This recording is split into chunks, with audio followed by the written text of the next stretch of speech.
2 lines. That is all the Vortex Indicator gives you. No zero line, no overbought zone, no complicated math to memorize. Just 2 lines that cross, and that crossover tells you when a trend is actually starting, not just wobbling. Today, the AI covers the right settings for 3 timeframes, and a full strategy for each one that pairs the crossover with a confirmation tool so you are not trading every minor cross. Most traders overcomplicate trend detection. They stack 5 indicators on the same chart, and half of them contradict each other. The Vortex Indicator was designed to answer one question and answer it cleanly: which direction currently has the upper hand?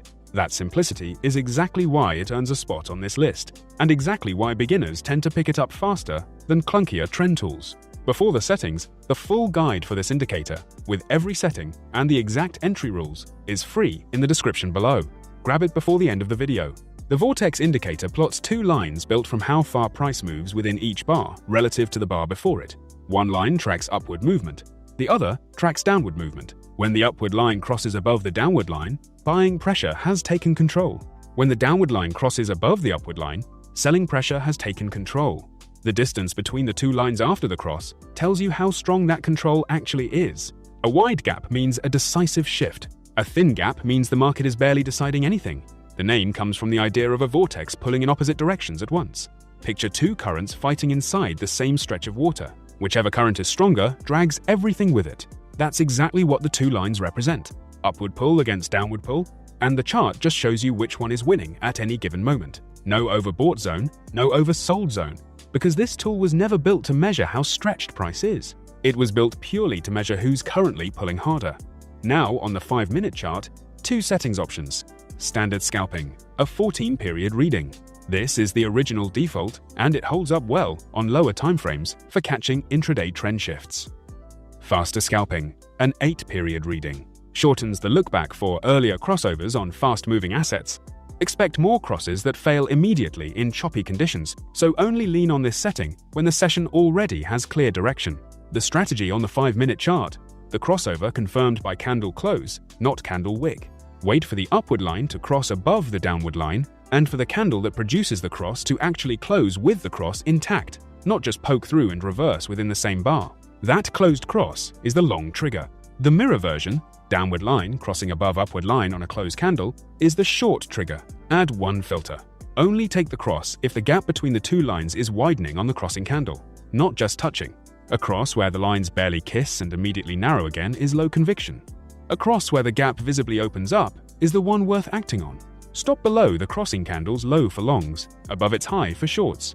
Target the next intraday structure or a 2-to-1 minimum.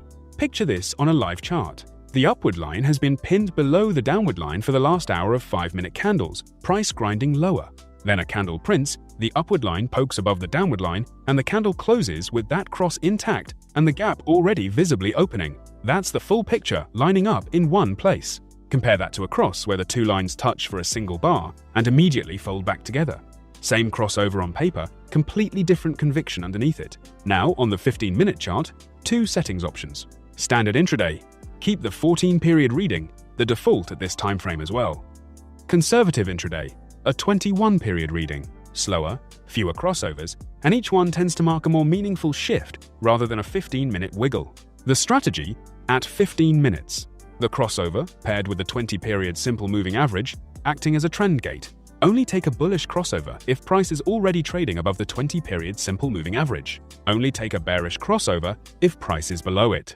This stops you from catching a crossover that fires against the broader short-term trend and fails immediately. Think of the moving average here as a referee, not a strategy of its own. It's not generating the signal. It's just deciding whether the crossover signal is even allowed to count. That one small addition filters out a surprising number of the crossovers that would otherwise send you into a trade fighting the tide. When the crossover and the moving average position agree, that alignment is the entry. When they disagree, say a bullish crossfires while price sits below the 20-period simple moving average, treat that as the market trying to reverse the moving average trend itself, and wait for price to actually close back above it before acting. Stop beyond the recent swing that produced the cross. Target the prior structure level or trail behind the 20-period simple moving average as the trend extends. This gate matters more than people expect.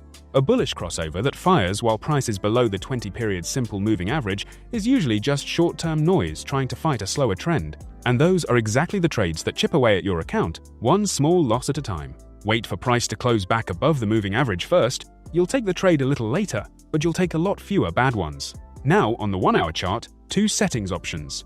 Swing trading, the 14-period reading, standard across the board, trend trader, variant, a 28-period reading. Very few crossovers at this length. The ones that do appear tend to mark real structural trend changes, not routine hourly noise. The strategy at 1 hour is a trend riding setup, not a reversal setup.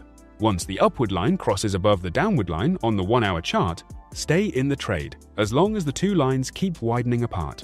The moment the gap between them starts narrowing again, even before an actual cross back the other way, that narrowing is your early warning that the trend is losing steam.